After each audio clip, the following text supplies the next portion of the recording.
So good morning. Welcome to the Maritime Museum. I was about to say the lighthouse. Today we're going to talk about the graveyard of the Atlantic out there, some of its wrecks, why this was a place that ships wrecked, why we have all these wrecks out here. So, oh, right, I got to turn it on.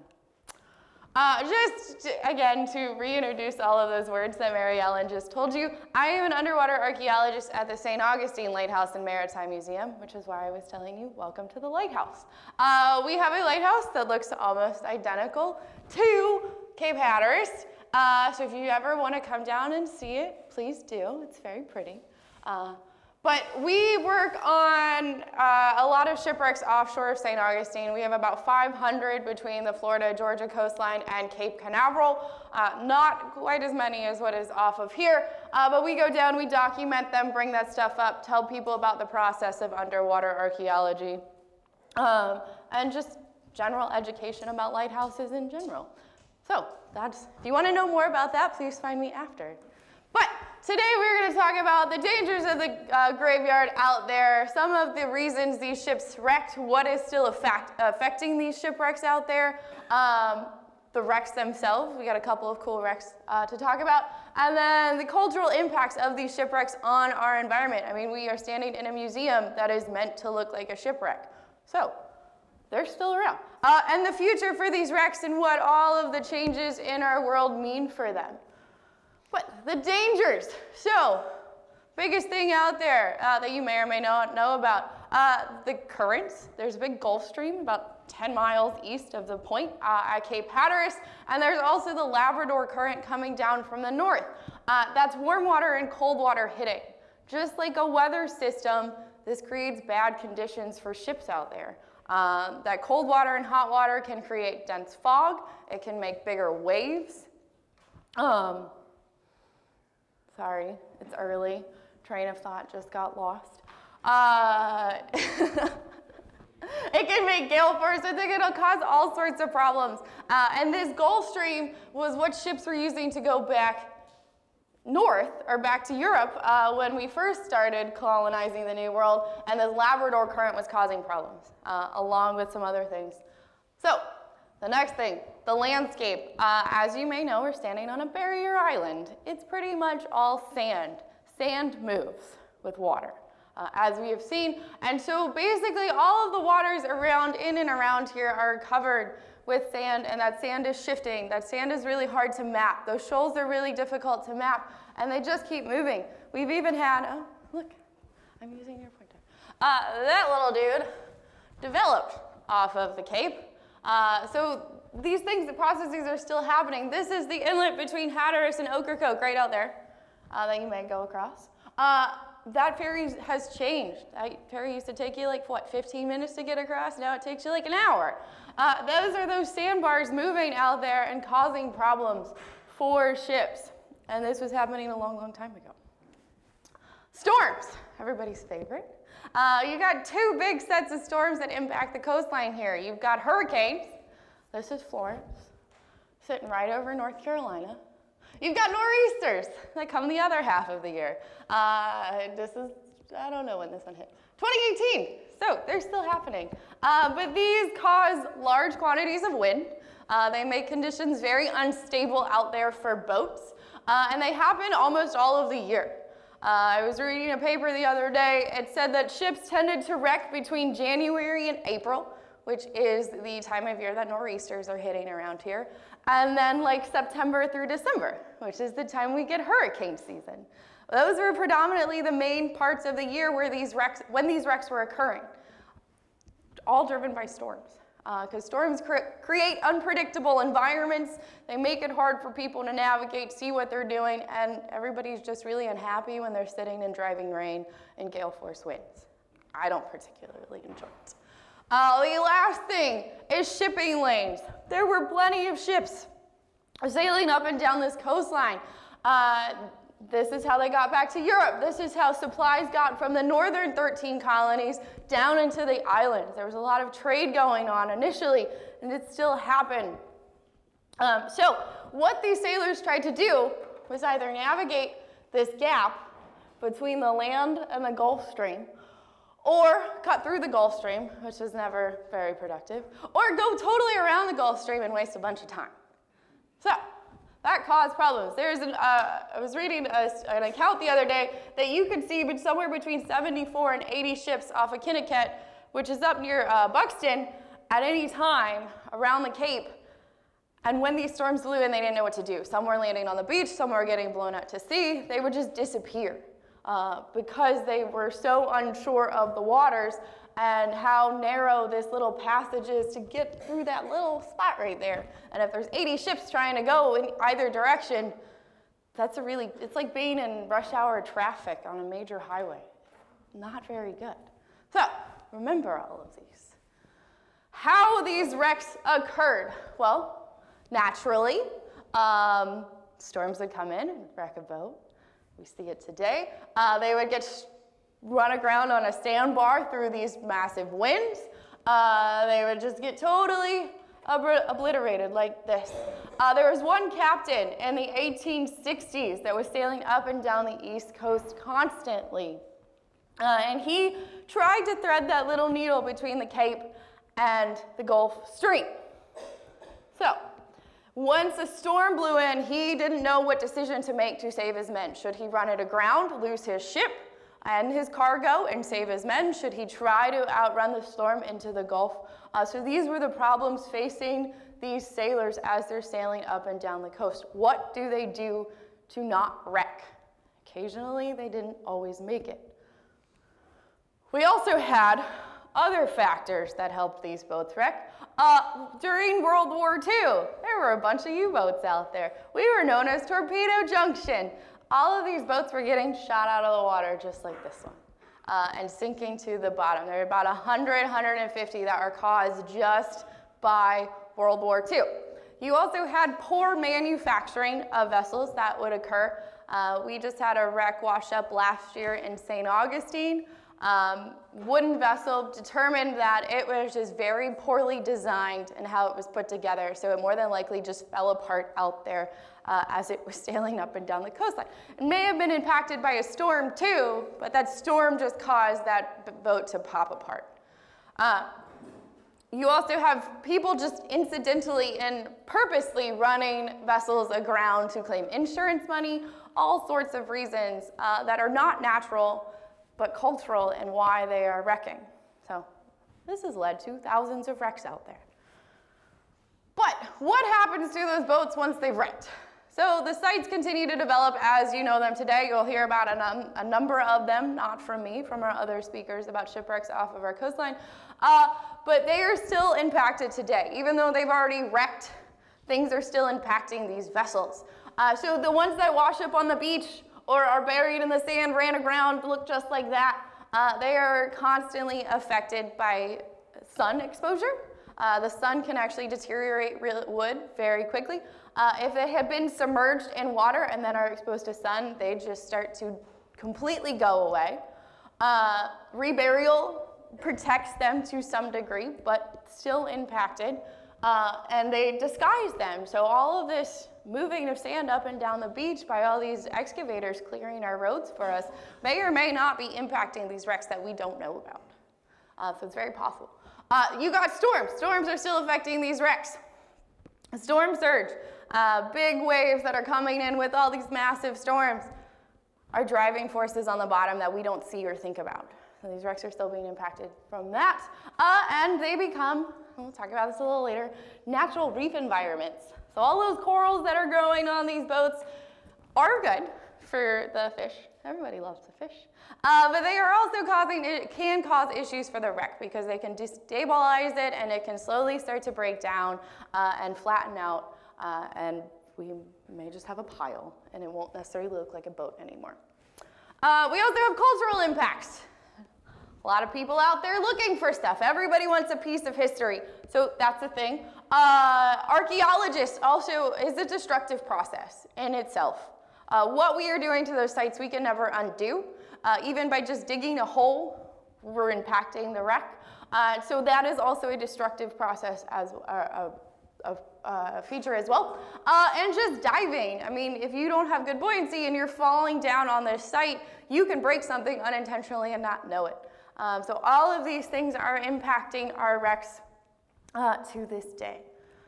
So what are some of those wrecks now that I've told you how they got here? So one of these wrecks, and we'll talk about a number, some which ran aground, some which were shot down, some just failed. One is the Altoona. It is a schooner. It was built up in Maine in 1869.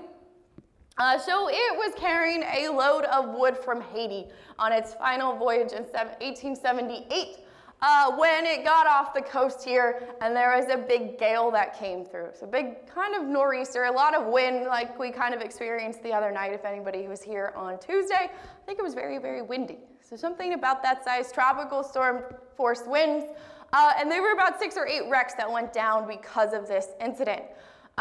This wreck in particular ran aground about a mile south of Cape Hatteras. It is still there today. So it remained buried up until 1962 when it got completely uncovered. And today it's still laying out there. You can still see it. I just read a blog last night that said you can go and visit it. It's still sitting in the water. But it is still being impacted by the environment. It's being exposed, it's being submerged. These are causing problems for the wood. It's causing problems for the iron. If people are going out there and taking things off of it, we're slowly losing parts of our history to that, even though we're slowly losing parts of our history to the environment as well. But it's still there. So this one ran aground. The Dixie Arrow. This one was shot down by a U-boat. Everybody loves U-boats. So this is an oil tanker that was built in 1921 in Camden, New Jersey. It was a set of a number that were built and then used during the war, World War II, to transport oil up and around the Gulf and the eastern seaboard. So it was carrying about 96,000 barrels of oil from Texas all the way back to New Jersey when it got off of here. About in this region, there was the U-boat. U-71 was sitting between the Diamond Shoal Light, ready to intercept these targets. And it slowly maneuvered this vessel towards the coastline so it had a better shot at it. It was making it where it was right by that sandbar and it couldn't go anywhere. Shot it down. Now sits in about, whoa, what happened? There are a bunch of other pictures here. I have no idea what happened to them. It sits in about 90 feet of water off of the Cape that is impacted by a strong prevailing current, so that current can drive things into that wreck. It can cause pieces to break off as they are deteriorated by that reef building structure. It is a very diver-friendly site. It's a dive site. So it can be impacted by divers and archaeologists. But yes, I have no idea where my pictures went. So, the next one is the USS Harpoon. This is a submarine from World War II that was built up in Connecticut in 1936. It made it through the war and was getting scrapped in 1957 when it was off of here and foundered. So it just flooded with water and sank. Somewhere south of Cape Hatteras. So, this is what it looks like today. You can still go down to it. It's about 140 feet underwater. List to the port side, so it's leaning to the left. Again, there's a current down there that can drive things off of it if it's strong enough. People, divers, marine growth, divers going into the vessel can knock something off and eventually maybe cause the whole vessel to collapse. So just be safe out there if you're diving. It's a plug for that. The Governor Ames is a lumber schooner from New York and completed in 1888. So this boat probably had a really bad captain multiple occasions because it ran aground like 4 times before it sank. So it ran aground in George's Bank up in Canada a few months after it was completed. It ran aground again in 1899 in Key West. And then it finally sunk in 1909 off of Cape Hatteras, maybe in a gale. So maybe not the greatest crew they had on this vessel. There was one sole survivor from this boat. He made his way up into Philadelphia by Christmas, so it sank on December 13th. He was in Philadelphia by Christmas telling people this story. Everybody died, for the most part. They were crushed by masts, they were drowned. It's not a happy story. But that guy did survive to tell it. But where this site is currently unknown. It's never totally been located. It may have been totally broken up. If it is all wood, that storm could have been damaging enough to just scatter all of that wreckage everywhere. So there is no known site for this, but horrific story nonetheless, and one of many claimed by the graveyard out here. G.A. Kohler is another schooner. It was built in 1919. It wrecked in 1933. So this vessel was found wallowing helplessly in the breakers by the life service. Sitting on the beach just like that, about a mile south of a life-saving station on the morning of August 23rd, 1933. The Coast Guard couldn't do anything until the storm abated, unfortunately. So the ship was left high and dry after they got everybody off and got some of the cargo off, high and dry on the beach for about 10 years. At that point, just like this, at that point, they burned it down to make it less of an obstruction on the beach. They sold the iron fittings to an Avon resident for about $150. A lot of that stuff was also used for the war effort in World War II. But now it is still sitting on the beach. You can go see it. Those charred remains are still visible. It is high and dry, but still impacted by the waves. You can see that water is flooding in and out of this vessel. So that water can cause damage to this remain and just people walking on top of it. So you want to, if you're going to see these things on the beach, please don't climb on them. So what are the implications of this graveyard and these shipwrecks? Why do we care? Well, we can see names of shipwreck stuff all over there. This is the tiki bar over there. If anybody needs a drink when this is over, go get a shipwrecked. It's really good. But we have road names. This is up in Frisco. There is a road called Ship's Timbers. So the timbers from the vessels that are breaking off. You can go up to Nag's Head and go to Shipwreck and get all of your treasures. This is just a few of those items that we're seeing that shipwreck history here being thrown out to us. Recreation and tourism. They make great fishing spots. They make great diving spots. Everybody loves to go see a shipwreck site. Everybody loves to go fish on these sites because they are creating reef environments for these ships. It's a great place to go. $1 million business. Historical education, just like where you are today, sitting in a ship in an Underwater Heritage Symposium. Like I said, this museum was designed to look like a boat. If you look outside, you can see all of those timbers. Those are the curves of a boat. It actually does look like you got the schooner mast there. You can see a number of signs up and down the coastline, remembering vessels that have wrecked. You've got the monitor signs out there. You've got the metropolis. There's a bunch of signs up and down the coastline. Even the life-saving stations are teaching you about these wrecks. Marine science education. So I'm obviously not living around here anymore, and I had some time to kill yesterday, and we went up to the aquarium. Haven't been in the aquarium in a couple of years, went inside, and they've totally redone their saltwater fish environment to look like a shipwreck.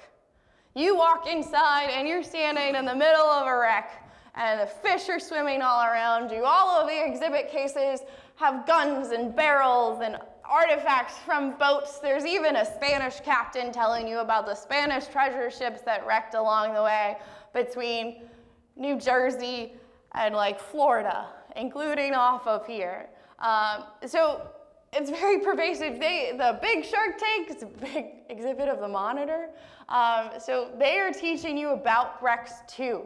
While they're focusing on the aspect of them becoming coral reefs and fish environment, they are still giving you these stories of these wrecks and putting that wreck history into your mind. So what's going to happen to all these wrecks as our environment is changing out there? So we've already seen lovely storms wash out our roads, wash out homes. This can also damage these wrecks. It can either expose new ones. We had that case down in Florida. We had a big storm that washed that 50-foot section of hull up last year. You may or may not have seen on the news. That was brought up by a storm. We had no idea it was there. Plenty of wrecks along here occur that way too. They're buried in the sand, and as that sand is shifted, people are finding them and telling archaeologists and telling the government, telling everybody about them to go and see them. And so as this sand is moving, these wrecks are either being exposed, which can lead them to move somewhere else or be totally damaged, or with our changing environment here, it could cause new ones to occur. These sandbars are still moving out there. They're still creating new islands. Inlets are closing. It's happening. And this can cause wrecks to occur if these sailors don't know where they're going. But yeah, so that's all I got for you. You guys got any questions? I'd be more than happy to answer some.